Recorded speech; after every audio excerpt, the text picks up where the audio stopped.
Aquí está lo que habían pedido, la reacción de los hinchas del Crystal Palace después de que Muñoz marcara su cuarto gol en la Premier League. Y les traigo una ñapa, lo que dijeron de Lerma.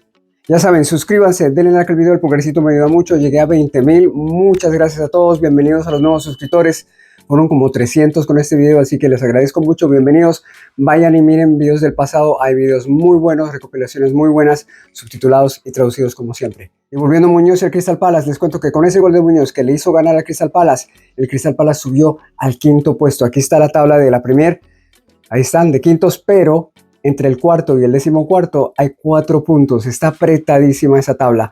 Muy buen campeonato, muy buena liga. El Liverpool empató y volvió a caer, así que el Crystal Palace está mejor y seguirá luchando. Tendrá que seguir ganando porque está muy apretado todo esto. Y también quiero aprovechar este momento para contestarles a algunos de ustedes que preguntan que por qué no pongo videos de otros jugadores en Europa, como Luis Suárez haciendo goles o el Cucho Hernández. El motivo por qué no pongo eso es porque no hay contenido. El Betis es un equipo pequeño, no tiene muchos canales de hinchas, y el Sporting tiene canales de hinchas que poco hacen videos, y si hacen transmisiones en vivo lo que ponen es gráficas durante el partido, de estadísticas y cosas así. Así que muy poco material, por eso no lo subo, si no yo lo traigo. Pero seguiré buscando, no se preocupen, si encuentro algo yo se los traigo. Ahora, sobre Muñoz, yo puse un video de Muñoz hace como 10 días del gol que marcó, y casi nadie le interesó, casi nadie vino a verlo. Veamos cómo le va a este, veremos. Aquí está lo de Muñoz, los dejo con ese video, se dicen cosas muy buenas, calificaciones y todo eso, y como les digo, la ñapita de Lerma. Ahí los dejo, eso es Golazo, nos vemos muy pronto. But let's go to Lerma. Popped it up already. Both gave him a 7. You go first. We were talking about him just now, so continue your thoughts on Lerma. I think he done everything we wanted him to do. He battled in there. He kept the ball moving. Obviously, he's never gonna do line breaking passes or beautiful through balls, but he battled, and you need someone who's going to do that away in Lancashire on a Wednesday night in the freezing cold after 3 games in 6 days. There was that moment where he made 3 terrible passes in a row. He takes a shot out of Mitchell. Do you know what I mean? So that you're going to get that, but he done what was expected of him. I think the manager would have been completely happy with him. He still had energy. He stayed on to the end, didn't he? He did yeah. The entire match. Yeah. There's a reason why the manager keeps him on for the whole game. Yeah. So yeah, seven's good.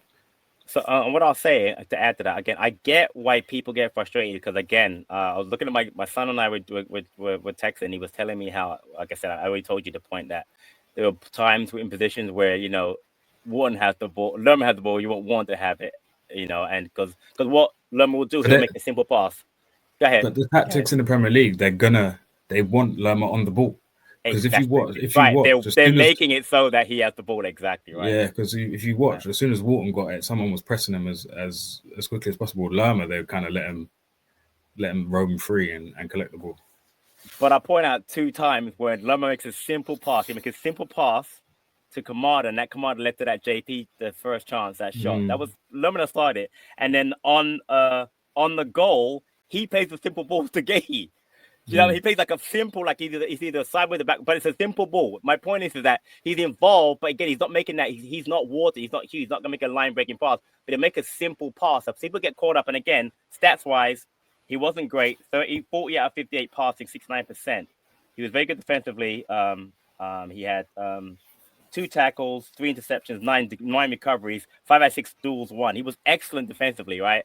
But again, he'll make a simple pass that will lead to something, but people miss that because again, you're right. He was spamming, so like 3 or 4 times he just spammed some terrible balls. I have them written down here, man. But again, we have to. I get people want to be critical, but we have to try and focus on what players do well, because if they were really great, we say it all the time, there wouldn't be a Palace. Do you know what I mean? So again, I thought Lerma was very solid yesterday. I'll move on from that. Today, what fantastic assist by Mark Gahey to Daniel Muñoz once again. Oh man, that was a wonderful. I believe that you knew that goal was coming when you saw Gahey shaped up. I believe you knew that was coming. Yeah, I mean, we saw it at the edge of the box. He scored wonders, but we've seen this exact goal to the T against Newcastle. We've seen it before. Gahey assisting Muñoz.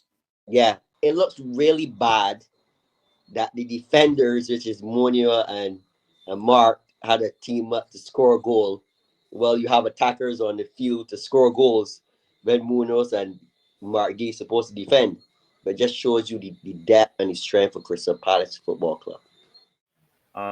Danny Muñoz, 8.5 from both of us. I'll go first. I thought he put in a workmanlike performance once again. Didn't get the yellow card that would have led to suspension, thank goodness.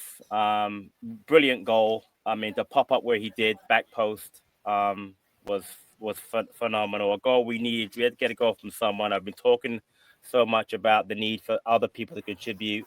I'm not talking about Danny Muñoz, by the way, because he's contributed more than he probably should as a wing back. 21 out of 28 passing, 75%. Defensively, 6 clearances, 5 recoveries, 1 out of 2 ground duels won.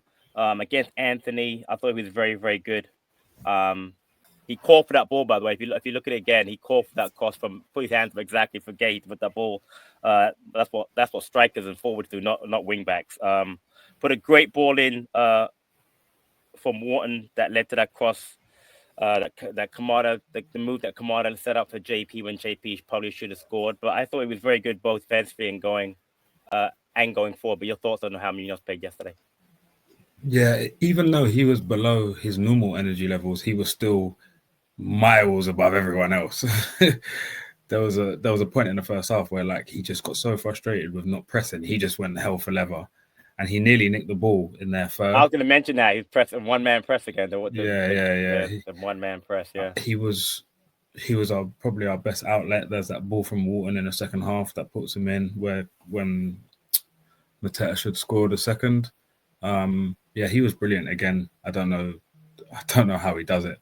And alone for calling it, I thought the finish was really good. It was headed to that's the only place he could have scored, and it was brave. He goes into the post after. So yeah, like we need someone else to pop up with something else with some goals, not just Munoz and Mateta. And Sar's bit. Yeah, you're right. Yeah. Again, but just yeah. And again, it's a real shame you don't have. I mean, I understood the sub bringing Convo for him, but to have him stay out there and have to run around, I would like to have gotten someone else on there as a 10 just to run around for 5 minutes. He ended up at left wing. Yeah, I saw. He's all over the place. He's a madman. He's a madman. He really is.